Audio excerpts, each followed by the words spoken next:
মাননীয় প্রধানমন্ত্রী, সম্মানিত সভাপতি ও উপস্থিত সুধীবৃন্দ, ইহার চেয়ে হতেম যদি অনেক কিছু তো হতে ইচ্ছে করে, কিন্তু বাবার অত্যাচারে কি কোনো কিছু করার বা হওয়ার সত্যিই জো আছে? এই তো কদিন আগে বাসার সবাই মিলে নাটক দেখতে বসেছে। আমিও পরিবেশের গন্ধ শুকে আস্তে আস্তে এগোচ্ছি কোন রকমের দর্শকের সারিতে জায়গা দখল করার জন্য। অমনি বাবা গুরুগম্ভীর কণ্ঠে আদেশ জারি করলেন, 2 দিন পরে তোমার পরীক্ষা, এখন তোমার এসব নাটক ফাটক দেখা চলবে না। কি আর করা, দরজার চৌকাঠ থেকেই ফিরে যেতে হলো। যেতে যেতেই শুনতে পেলাম নাটকের ছেলেটি তার বাবাকে বলছে, আমি এবার পরীক্ষা দেব না। ইস, আমি যদি এমন করে বলতে পারতাম, এই নাটকের ছেলেটির মতো হতাম।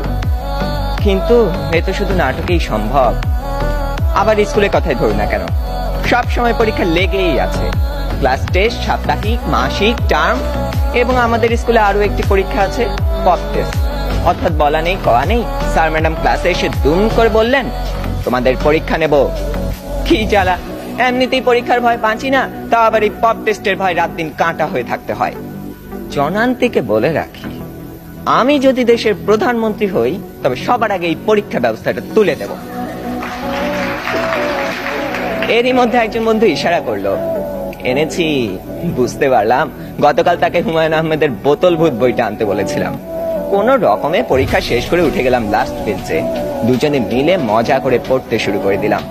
গল্পে আছে হুমায়ুন ভূত পুষে, তা আবার বোতলে করে পকেটে রাখে। সে ভূতের খাবার চাঁদের আলো। ক্লাসের একজন যখন একথা বলে দিল, তখন অঙ্ক স্যার বোতলটা নিয়ে ভূতটাকে এক ঢোকে পেটের ভিতর চালান করে দিলেন। অমনি স্যারের পেটের ভিতর গুড়গুড় শব্দ উঠতে শুরু করলো, আর তিনি হেঁচকি তুলতে লাগলেন। দম পাটিয়ে হাসতে যাব, হঠাৎ কানে টান পড়তেই শটান দাঁড়িয়ে গেলাম। বইটা পড়তে পড়তে টেরই পাইনি কখন ইংরেজি ম্যাডাম চলে গেছেন আর এসেছেন জমদূত প্রায় আমাদের অঙ্ক স্যার। বইটা নিয়ে গেলেন।